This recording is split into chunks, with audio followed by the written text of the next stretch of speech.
Hey, hi, hello. Welcome to Diana Emerson. Today you're listening to Murder on County Road M.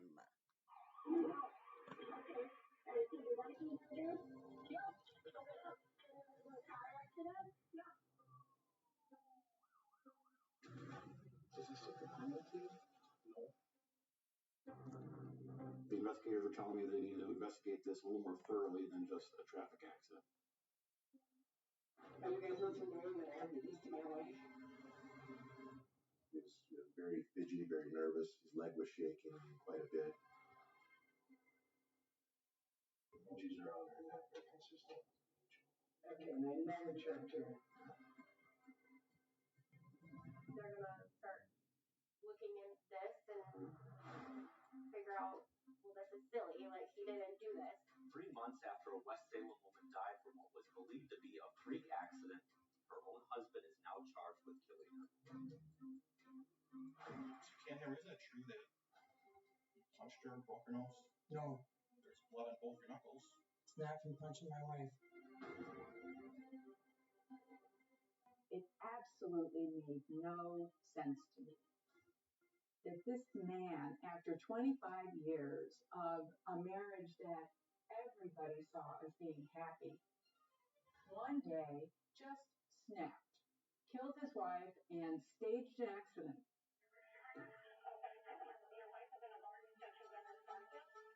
This is what he's going to tell you.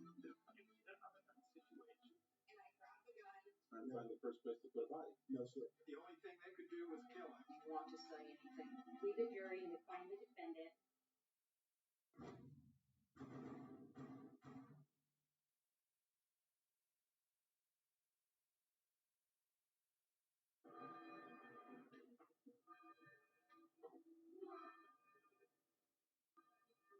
They met in high school.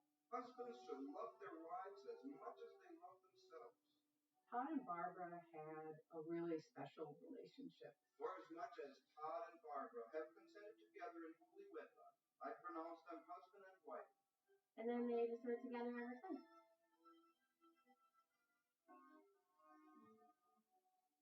They were a team in everything they did. Todd was a very typical average person, kind of middle class, lived in this area all his life. His wife worked as what we call lunch lady at the local middle school. So a pretty normal person by most accounts. Barbara and Todd Kinhammer celebrated their 25th wedding anniversary with family and friends. We threw a surprise party for them, which we actually pulled it off and surprised them. It was really emotional, and it was just really cool to see everybody there celebrating them and their lifetime together.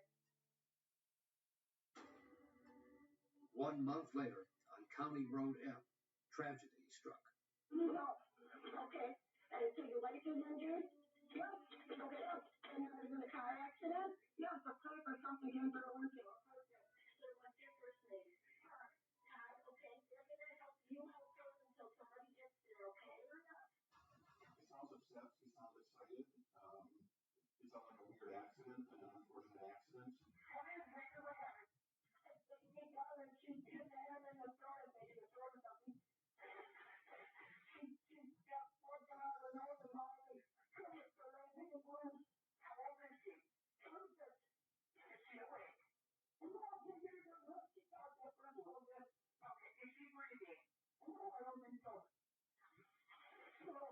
He's terribly traumatized.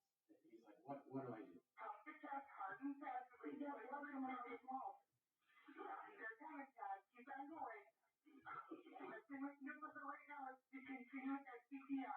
You can hear him trying to do CPR.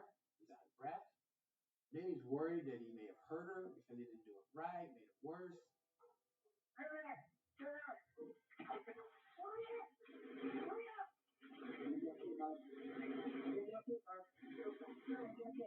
He's standing there, covered in the blood from trying to do CPR on her.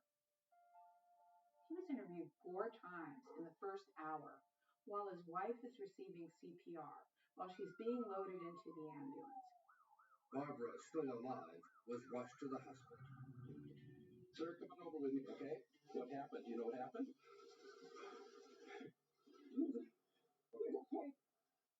There's a pipe over here. It's gonna be alright. I don't know. There was a pipe in the ground. No, it's coming out of that tree off the truck. Off a truck? A truck or a trailer or something. I think it was a truck with a flatbed on it. Did the truck kept going? And I don't know if he fell into it. Okay. Were you in the car with her? I was driving. I tried to catch it. Catch the pipe? I tried to see it. I hit it. I tried to hit it, but the windshield got me. It came across the windshield? It came through the windshield. Okay, just stay right here. Oh my God. Oh my God. The pipe is there. He said the truck was going this way. It was an older flatbed. It came off the flatbed truck and went right through the windshield. He said he tried to deflect it, but he couldn't, and it hit her in the head, and she just started flailing all over.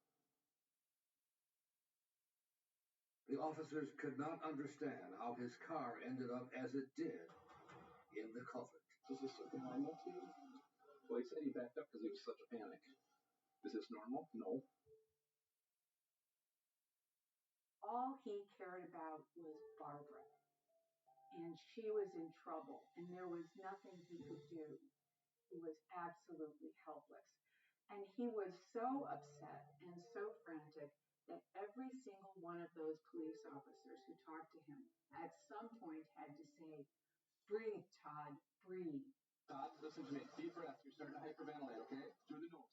He was truly distraught, frantic, and it was because his beloved Barbara was suffering. County guy comes here, he'll take over, then I'm going to go look for that pipe, okay? I pulled it out of the windshield. You pulled it out of the windshield? It's sitting right beside the car. Okay. The pipe was about 5 feet long, galvanized steel. You want him to take pictures of Todd, his hands, his front, all the blood, his knuckles, everything before he takes off? Yeah. Okay.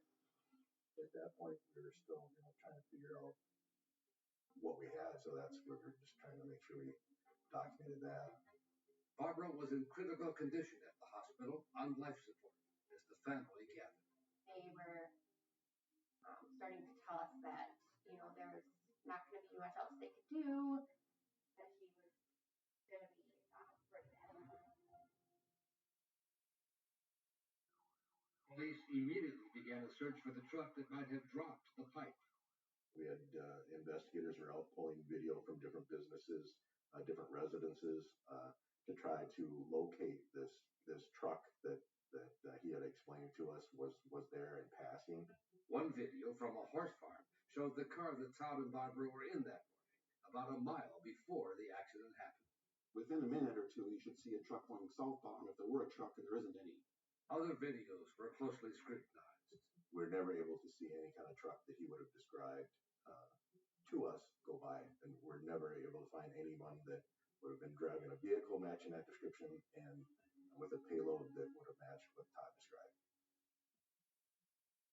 Within a couple of days, the investigators were telling me there were some issues they were finding, and then once the autopsy was done, there were some bigger issues that they decided they needed to investigate this a little more thoroughly than just a traffic accident. The lab technicians reported a number of inconsistencies based on their examination of the car. There's no blood on the headrest, and the most serious injuries were from the back of her head. The windshield had been struck twice by the pipe.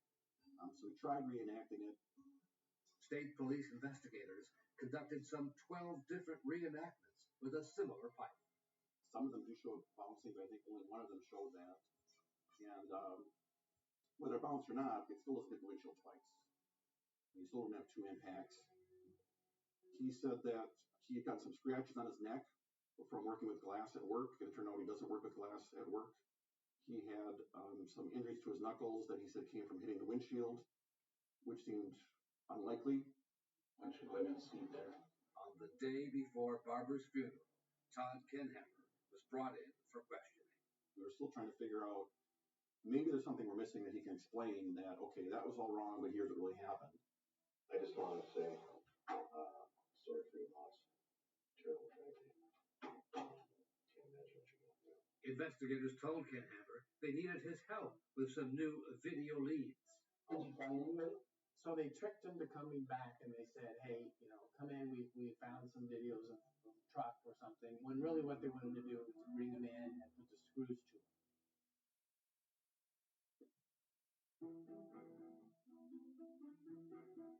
When you do an interview, you let the person talk and tell you their story. You're always looking for a confession, but provable lies are a great thing to have in statements. Sheriff's Office Detective Fritz Leinfelder and Sergeant Mark Yelling conducted the questioning of Todd Kinhammer. Just tell him that anytime that somebody dies, whether it be a traffic accident, there's always questions, and if we just take the first person, one person's word for it when you're under stress, that's why we're here today, is just to kind of clear things up. Try to get answers to some of those other questions. Obviously, as time goes by, more questions come up, and we wouldn't be doing our jobs if we don't look into it thoroughly. And that's why I came when you called me. I want to get this okay. You're going into the lion's den. They were not looking for his side of anything. They wanted to convict him. They wanted to get a confession out of him. And they picked a time, the day before his wife's funeral, when he was going to be still traumatized, but maybe even more emotional. They started by asking Kinhammer where he was going that morning. I was going over to talk to a guy I work with. What's his name? Justin Heim, a person that he worked with that he claimed had a windshield that was broken that he was going to go fix. I did an interview of Justin Heim, and that turned out to be completely untrue. I talked to Justin. Okay. He had never had you do any work for him. Are you guys listening to me that I did this to my wife? I'm not insinuating anything at this point. I'm saying that Justin is saying that there wasn't a windshield order. He didn't talk to you. You haven't seen you in about a month. And it's what I told you. It's been at least a month. Maybe I'm just guessing a month, but I'm not changing my story. I'm 100%. You're very fidgety, very nervous. His leg was shaking quite a bit. He's showing different signs in the nonverbal world of shutting down and not wanting to talk. His hands over his face, his head face down. You look real high. I did. You can ask my kids. Her kids will tell you I would do anything for her. Anything. There's injuries to Barbara that aren't consistent. Okay. And there's a lot of injuries to her that aren't consistent with the pipe going through the windshield. Okay. And we need an explanation for those.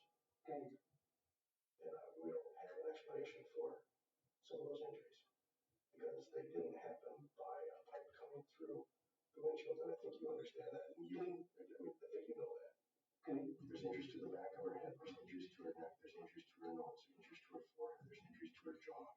There's all these different injuries that can occur. The pipe didn't go bang, bang, bang, bang, bang, bang. Injuries around her neck are consistent with each one. Okay, and I'm not a churcher. I'm not. I mean, I've got.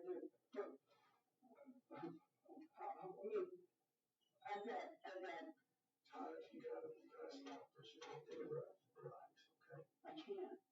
He's shaken. He looks exhausted. He looks grief-stricken. He looks numb. If I was going to try to do something to my wife, I sure in the hell wouldn't have done it like this. To put somebody through misery and pain like that, there's no way in hell I would have ever. I've got 50 guns in my cabinet. I've got so many things and we had no fight. There's absolutely zero fight. While we were interviewing him in that room, there were other investigators at the house that were doing a search warrant that we had prepared and ready to go to see if there was any evidence of something that would have happened at the residence. I just kind of glanced over at the sheet that he left there that was with a warrant, and it said something about first intentional homicide. And I was like, what? What is this? I've never seen my dad hurt a fly, so, I mean, he's never heard anything that I've seen. I guess we thought, they're gonna start looking into this and figure out, well, this is silly. Like, he didn't do this. About 3 hours into the questioning, Todd Kenhammer changed his story about where he was headed that morning. Not to see Justin, but a friend of Justin's. I'm confused. Justin had a conversation with you in May, said, hey, I got a buddy that needs a windshield repair. And you said, I've got one. That turned out to be false also. You're not telling us the whole truth. Yes, I am. You're not. I'm not. I wish you were. I know it's tough, and I'm not trying to get you riled up. You're not telling us the truth. You're not. If something else happened. The guys, I can't do anymore. I can't tell you anymore. I can't do anymore. I think he had a pretty good idea of where we were kind of zeroing in on that. We believed that he was the one that was responsible for Barbara's death. Well, I'm going to stand my word until when? Until you can't stand anymore, so you're back in the corner. No. Now's the time to get it out. I'll be in the corner. It's tough. I'll stand in the corner then. I mean, I'll get out of the corner. I'm not. Truth releases you. I know it does.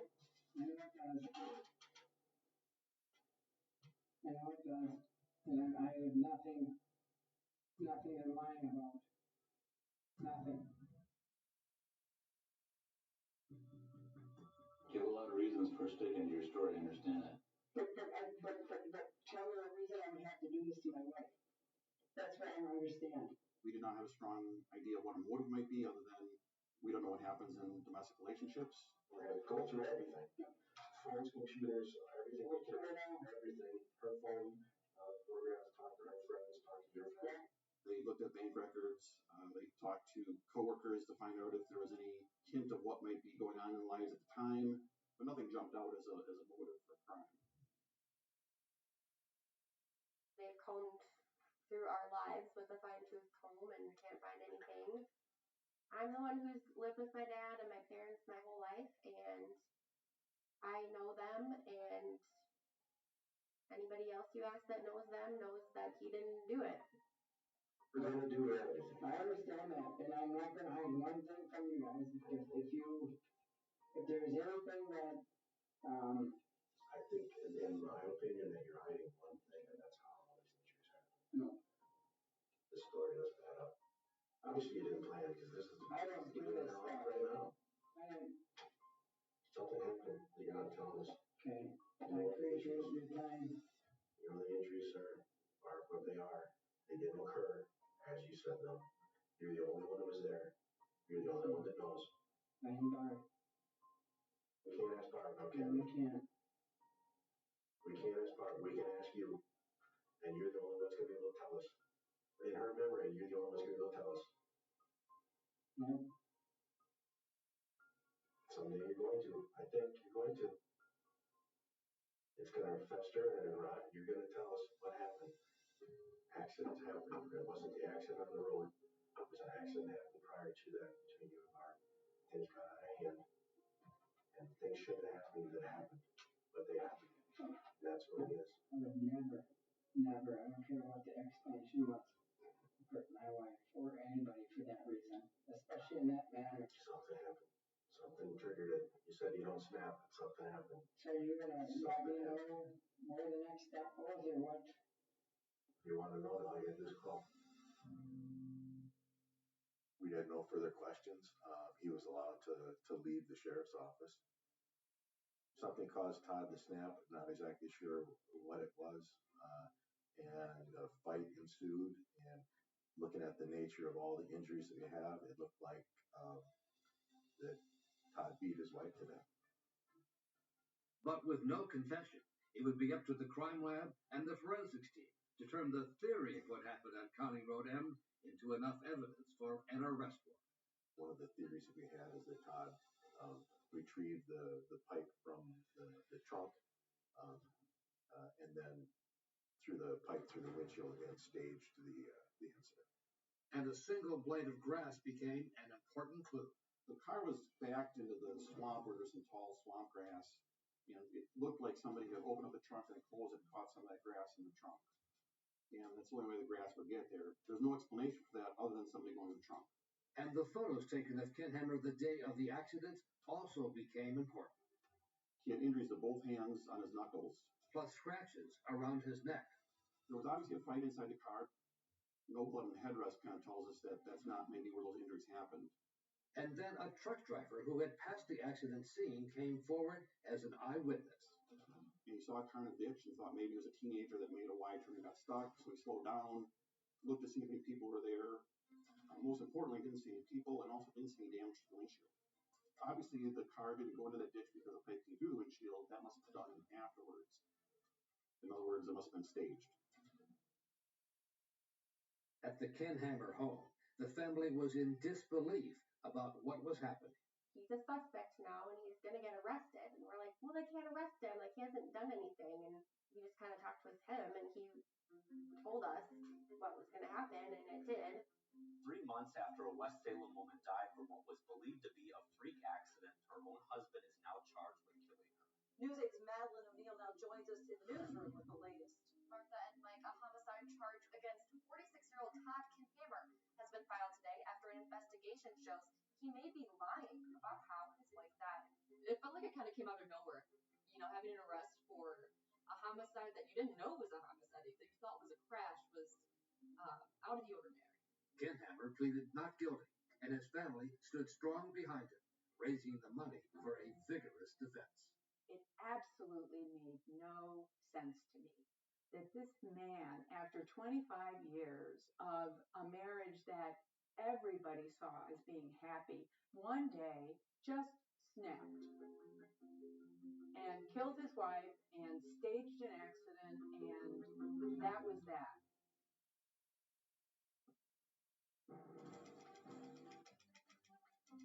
The trial for a West Salem man accused of killing his wife is underway. Today, signs outside and inside. You don't see a lot of murder trials in La Crosse, I'll tell you that.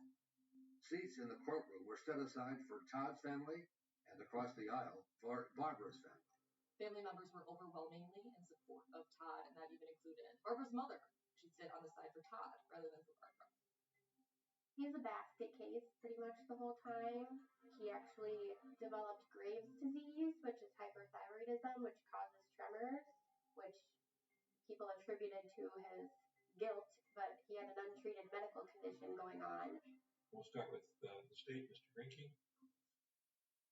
I have a difficult job. I need to convince you beyond a reasonable doubt that the defendant in this case killed his wife of 25 years, Barbara Kinhammer. I know that they were going to talk about the lack of motive. I think it's human nature to ask why. Why would someone do this? Why would it happen? I won't pretend to you that I know everything that happened that day because I wasn't there. Barb, unfortunately, has passed away. The only person that can tell us what happened is telling a story that is not true. You won't hear any evidence that Todd and Barbara were fighting.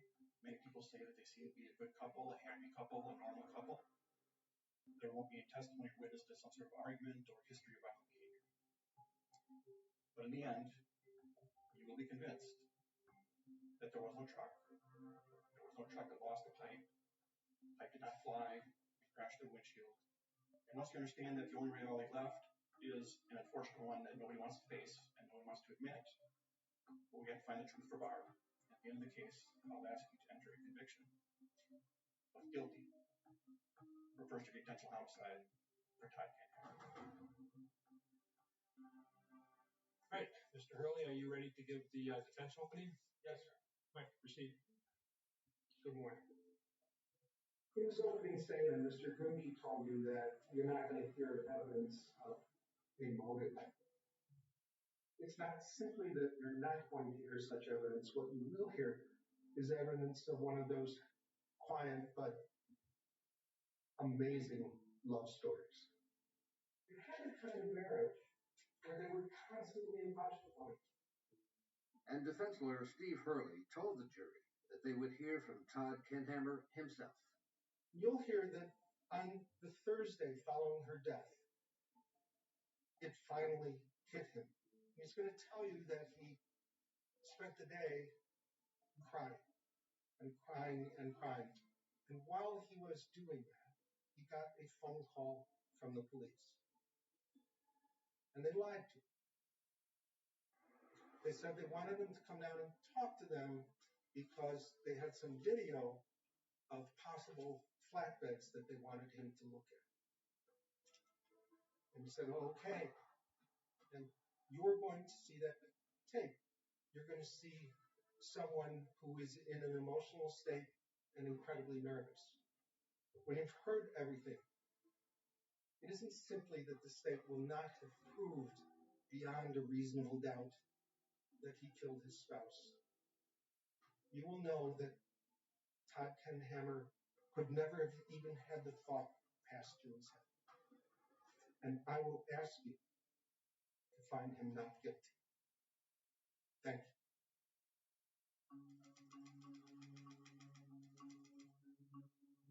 My name is Dr. Kathleen McCubbin. The state's most important witness was the medical examiner who conducted the autopsy on Barbara Kenhammer. The cause of Barbara Kenhammer's death was blunt impact injuries of her head and neck. When you looked at these injuries, do you think they came from a pipe? I do not believe that these injuries are consistent with the end of a pipe striking the back of the head, no. Right, Mr. Hurley, you may proceed with your cross-examination. Morning, Doctor. Good morning. Were you given any information about how Mr. Kenhammer had extracted his wife from the vehicle? No specifics, no. I was told that he removed her from the vehicle, but not specifically how. Were you told that he finally had to yank her out of the vehicle? No, I was not.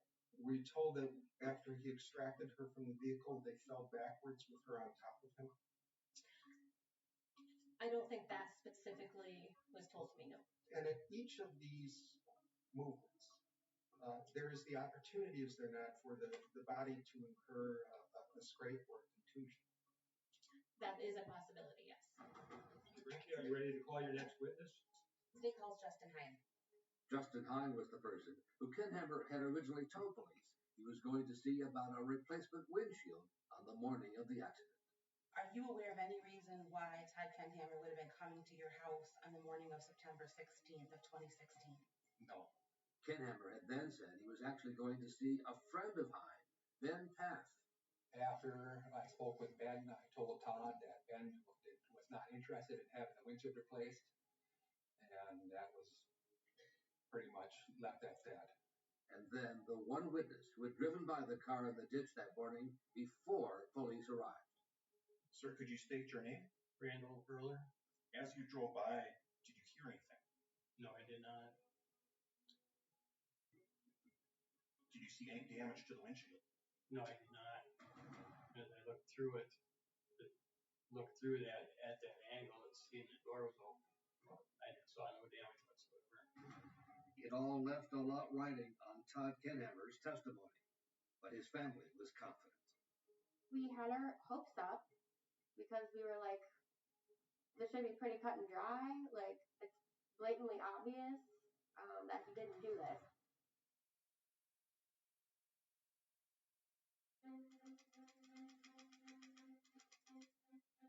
We have something here that we don't have in most trials, which is a defendant on the stand.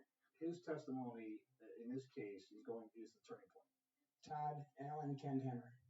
His lawyer knew the best defense was that Todd had no motive to kill his wife. Is that you and Barb? Yeah, yes. It was a picture book saying, just one of these things where you know immediately that's the girl you want. The jury had already seen the 3.5-hour police interrogation of Kenhammer that the prosecution said showed him to be a liar. And you recall on at least one of those tapes telling people that you were looking for Justin Hine's place. Yes. Do you know where Justin Hine lives? No, I do not. Why'd you say Justin Hine? When I watched those tapes and I watched that video, that's not me.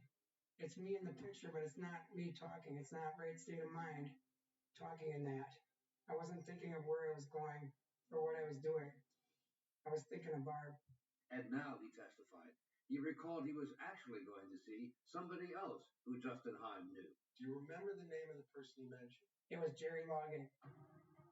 A third person.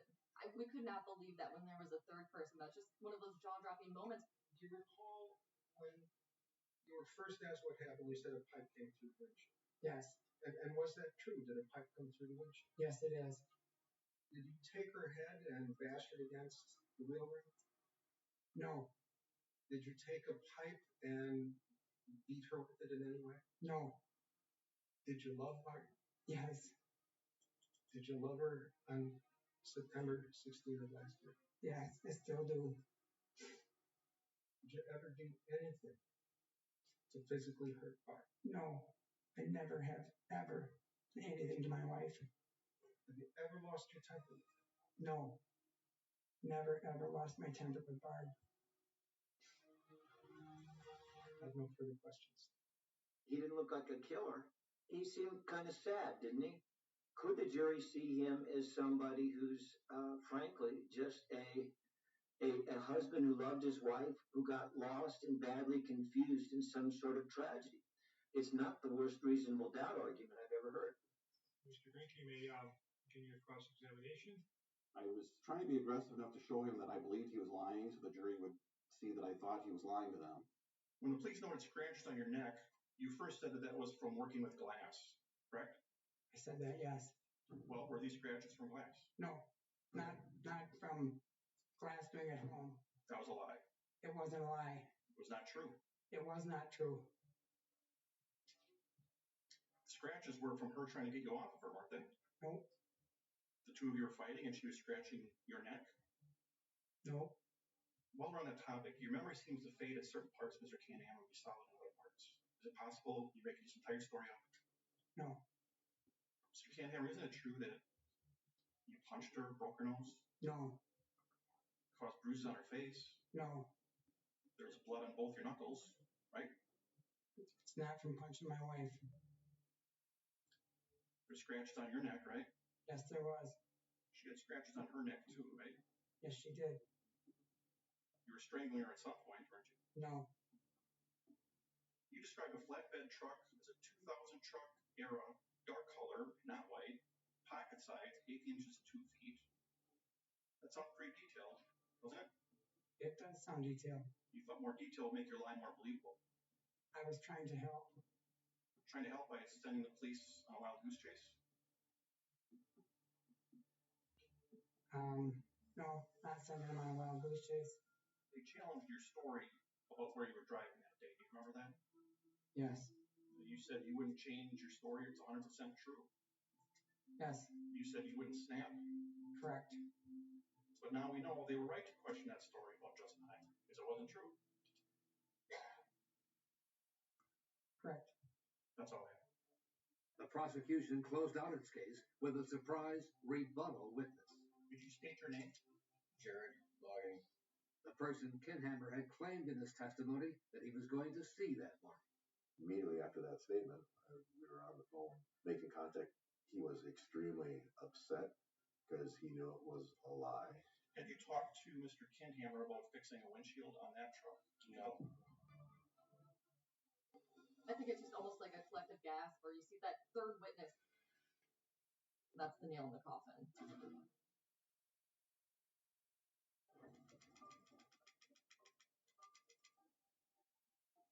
At this point, we'll hear closing argument from counsel.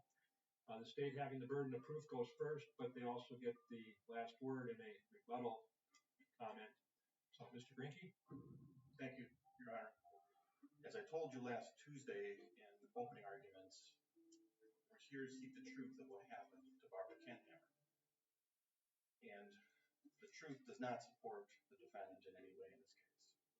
And even though I don't think we have every answer, because one person involved in this has passed away, the other person has done nothing but throw up smoke screens, we have enough answers to find this defendant guilty beyond a reasonable doubt. We have to accept the fact that we are here to do a simple job, but a very important job, and that's to find the truth. The truth of what happened on September 16th.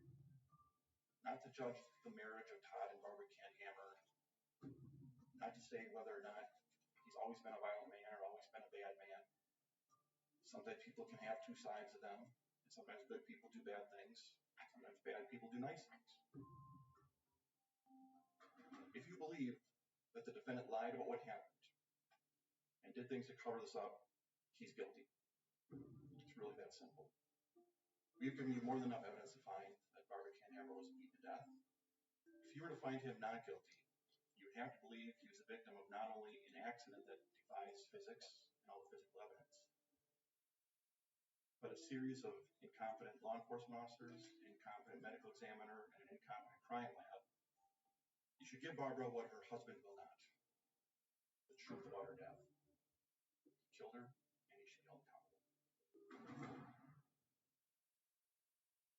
At this time, Mr. Hurley, are you ready to give your closing argument? Yes, sir. Right, proceed. Good morning. Nobody who knew Barb and Todd ever saw them argue. Not in 25 years of marriage or during their entire courtship. Nobody ever heard him raise his voice to her or she to him. The state tells you no marriage is perfect. And the odds of that being true are great. But just because there might be a day when no marriage was perfect doesn't mean you're going to kill your spouse. Use common sense, especially in answering the question, why would this man ever want to kill the woman who has been his entire adult life? The woman that he fell in love with when he was 16 years old. I ask you to do your duty, and in doing that duty, to find Todd Canhammer not guilty. Thank you for your attention throughout this trial. All right, Mr. Greenkey, you may give your rebuttal argument. Thank you, Your Honor. We've proven to you that Mr. Canhammer, for some reason that I can't tell you because he's the only one who knows, killed his wife and then tried to cover it up and then came into court and lied to you to try to get away with it. Don't want to get away with it.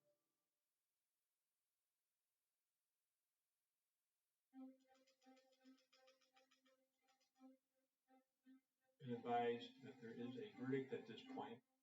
I expect absolutely no comments in any way, shape, or form from any member of this courtroom at this time. Mr. Canhammer, if you please rise for the reading of the verdict. State of Wisconsin versus Todd A. Canhammer. We, the jury, find the defendant, Todd A. Canhammer, guilty of first-degree intentional homicide as charged in the information. When they said that, I was just like, one of my cousins took my daughter away from me because I was so distraught. We were all really upset and very angry that they had done this to us. We don't know how this works, and we just got played by the system.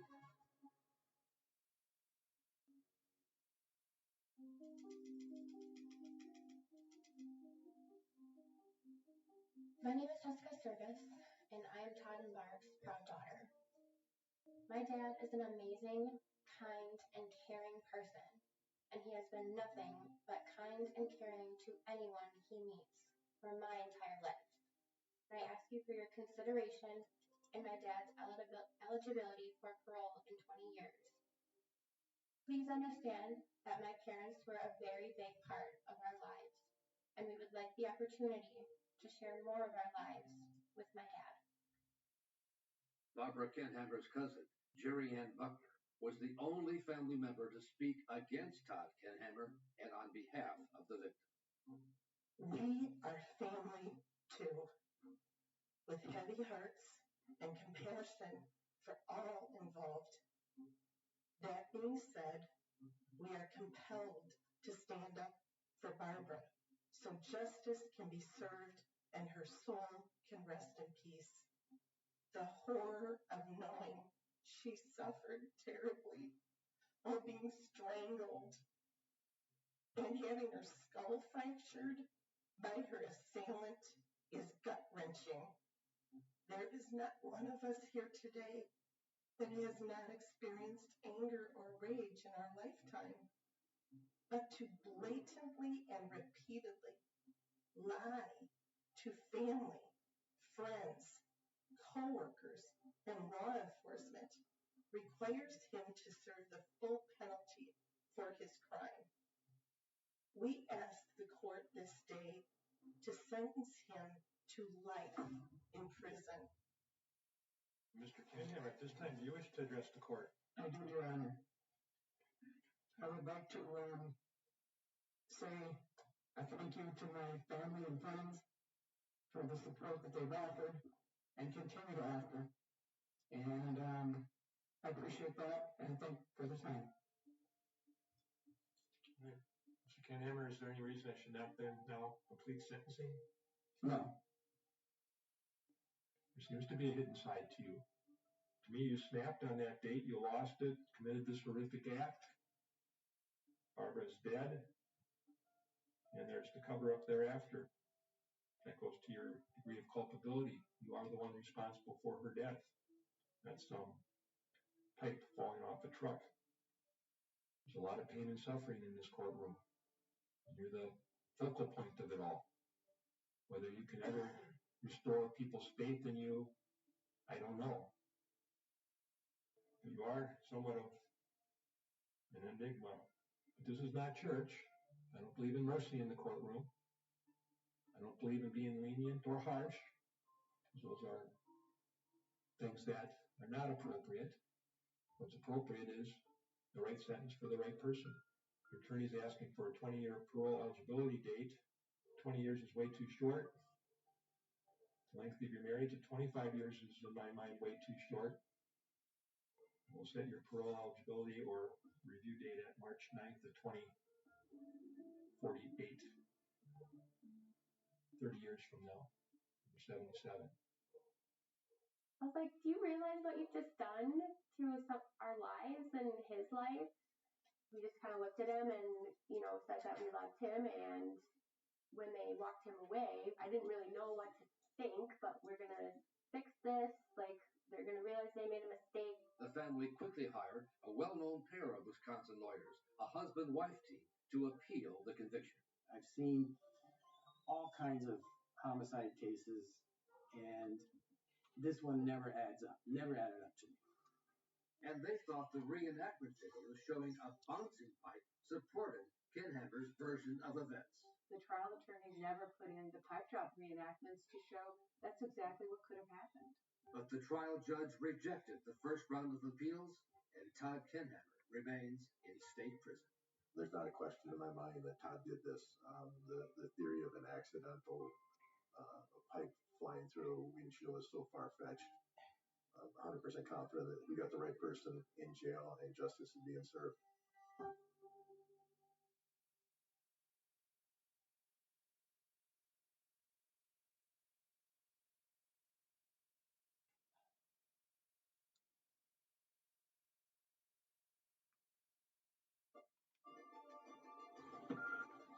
Right here,